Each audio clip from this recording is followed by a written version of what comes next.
Salut la famille, salut la MIFA, salut la mafia, histoire d'un dollar. Partie 3. Donc le centre de détention de Mozac. L'administration pénitentiaire, moi, je les mets responsables de beaucoup de saloperies en France, quoi. Ça, c'est la vérité. Parce que c'est à cause de beaucoup de ces personnes-là qu'après, on retrouve ces gens dans la rue qui sont complètement malades et qui se faisaient passer pour des gens bien en prison parce qu'ils rentraient, justement, dans le système carcéral. C'est-à-dire, faut balancer pour être quelqu'un de bien. Donc, moi, fidèle à moi-même, je rentre pas dans leur système de balance. Et puis, finalement, je me retrouve à Mozac. Alors là, alors au début, j'étais content. C'est un centre de détention avec des pavillons.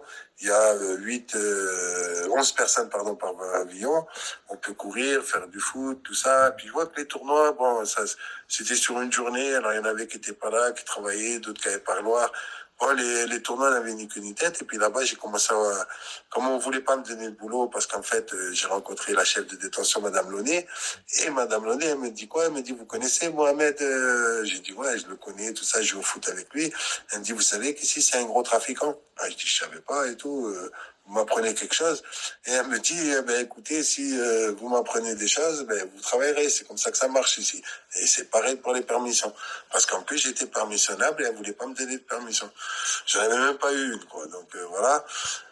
Je lui dis, écoute, voilà, moi, je veux pas marcher comme ça. Moi, je marche pas comme ça. Puis, je connais pas les gens. J'ai pas envie de m'embrouiller avec eux. Moi, je dis, je fais mon sport, j'emmerde personne. Elle me dit, bon, ben, faites ce que vous voulez. Puis voilà. J'ai attendu 1 an dans sa prison de merde pour pouvoir avoir un boulot parce que je refusais de balancer. Et j'ai organisé des tournois. Et là où ça leur a pas plu, au début, ça leur plaisait parce que les tournois, ils étaient mal organisés. Sur une journée, c'était bidon. Et une fois, donc fin 2012, j'ai organisé pendant 3 mois des tournois, des championnats, des trucs à en plus finir. Un championnat, voilà, qui durait longtemps. Ils en pouvaient plus. Ils disaient, quoi c'est que ça s'arrête? Quoi c'est que ça s'arrête? Et il y a plus de 70 détenus qui ont participé. J'ai fait tout ça bénévolement. Après, bref, il y a eu des jalousies, des détenus qui m'ont balancé pour des histoires bidons parce que voilà, c'est comme ça la prison. C'est le premier clinique, il a gagné.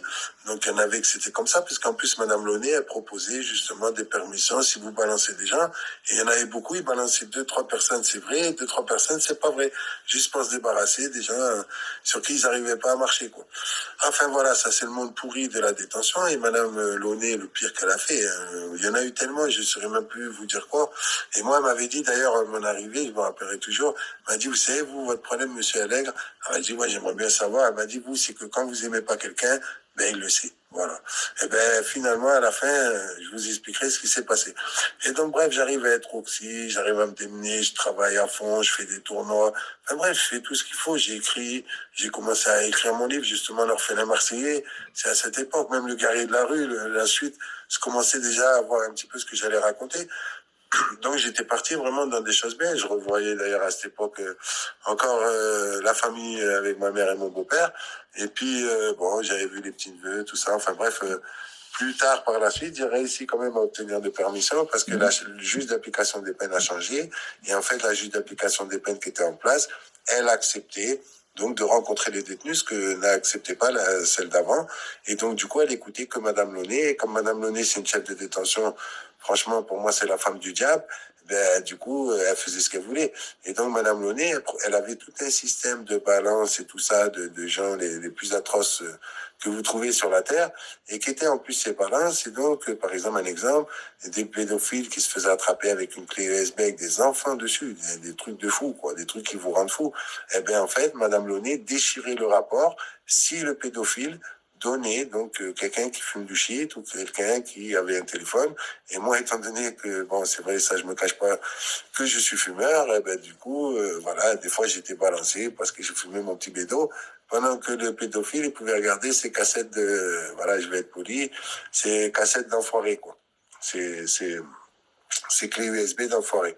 Donc bref, donc voilà comment ça marchait avec elle. Et puis il y avait un gars qui était très connu, qui avait violé je sais pas combien de gosses, et qui lui faisait du tennis avec des profs, les profs de sport, deux pourris, deux jeunes qui venaient d'arriver, des pourris, qui faisaient des magouilles et tout ça, qui lisaient le courrier des détenus. Je sais pas si vous vous rendez compte, c'est interdit par la loi. Enfin, là-bas, j'ai jamais vu autant de magouilles et compagnie. Et Madame Launay, qui était la chef de détention, donc était derrière tout ça. Et puis finalement, un jour, carrément, ce pédophile. Il a réussi à sortir avec un vieux d'une soixantaine d'années qui avait une petite fille qui ramenait au parloir. Ben, ils ont réussi à avoir parloir ensemble, mais le vieux, il sortait pendant que la petite, elle était avec le gars. Enfin, un monde hyper pourri. L'aunée, elle le savait, elle a rien fait pendant des mois et des mois. Puis un jour, il y a tellement eu de bruit par rapport à cette affaire que finalement, le gars, il a rien pris, mais par contre, il a été transféré. Un des deux, le vieux était parti, et l'autre du tennis, il est resté parce qu'en fait, ce gars-là aussi, il faut dire que sa maman connaissait très bien le directeur de la prison.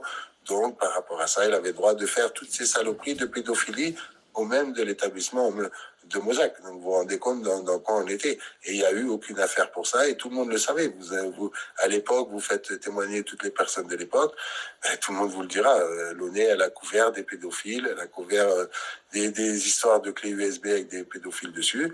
Enfin bref, donc de fil en aiguille, donc c'est parti en vrille avec cette femme-là. Et puis un jour, bon, au bout de 2 ans et demi, 3 ans que j'étais là-bas, ça a pété les plombs en promenade. Ils étaient plusieurs contre moi, des surveillants, des détenus, enfin il y avait tout un truc. Et donc l'ONEC arrive, elle dit qu'est-ce que vous avez? Ben j'ai dit écoutez, ce que j'ai. Vous voulez que je vous dise votre problème à vous? C'est que vous, pour vous, c'est plus grave quelqu'un qui fume un joint que quelqu'un qui viole des gosses. Et donc, du coup, là, elle a porté plainte contre moi, mais sa plainte, elle n'a jamais abouti, parce que même la gendarmerie savait donc les agissements de cette personne. Et donc, voilà, qui plus tard, d'ailleurs, j'ai appris, a été transféré. Donc, voilà, ça fait toujours sourire, entre guillemets, quand eux font les pires atrocités, ils sont juste transférés, c'est tout. Et ils perdent pas leur boulot, ils vont pas en justice, et c'est dégueulasse. Et donc, bref, mais elle a réussi à me faire un coup avant de partir, c'est qu'elle a réussi à me faire transférer en enfer, c'est-à-dire à Saint-Martin-de-Ré. Voilà la famille, je vous envoie la dernière partie juste après.